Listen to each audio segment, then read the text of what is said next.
ہمارے بڑے ہی پیارے بھائی ابو بکر 2 دن پہلے ان کو ظالموں نے اپنے گھر بلایا، جن کے ساتھ ان کی زمین کا جھگڑا تھا، اور زبردستی ان سے زمین چھیننی چاہی، اور انہوں نے دینے سے انکار کی، تو ان کو ساری رات تشدد کرتے کرتے مار دیا،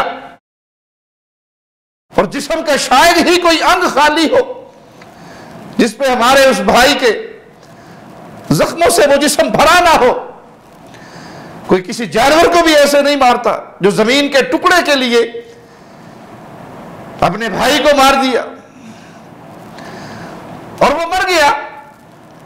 اللہ کی رحمت سے امید ہے کہ اس حدیث کی روشنی میں وہ اللہ کے ہاں شہید ہے جو اپنا مال بچاتے ہوئے، اپنے مال کا دفاع کرتے ہوئے مارا گیا۔ رسول اللہ صلی اللہ علیہ وسلم نے اس کو بھی شہید قرار دیا۔ یہ رمضان کے مبارک مہینے میں اتنا بڑا جرم، اور جرم کرنے والے بھی اپنے، سچ کہا تھا کسی نے کہ زر زمین یہ انسان کے خون کو سفید کر دیتی ہے، یہ رشتوں کو بھلا دیتی ہے۔ ہم رمضان کے اس مبارک مہینے میں روزے کی حالت میں اپنے اللہ سے دعا کرتے ہیں، اے اللہ ہمارے بھائی ابو بکر پہ جس نے ظلم کیا اور ظلم انہیں قتل کیا، اللہ تو ان سے اپنی شان کے مطابق انتقام لے، اپنی شان کے مطابق تو ان ظالموں پر اپنے عذاب کا کوڑا برسا، اور ہمارے اس بھائی کے معصوم یتیم بچوں پر رحمت فرما، اس کی بیوہ پر رحمت فرما۔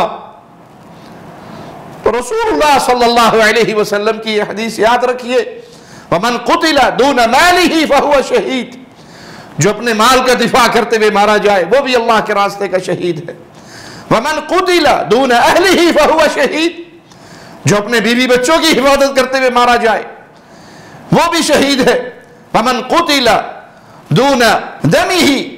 فَهُوَ شَهِيدٌ۔ یہ شہداء کی آپ نے کیٹیگریز بیان کی ہے، جو اپنی جان کی حفاظت کرتے ہوئے مارا گیا وہ بھی اللہ کے راستے کا شہید ہے۔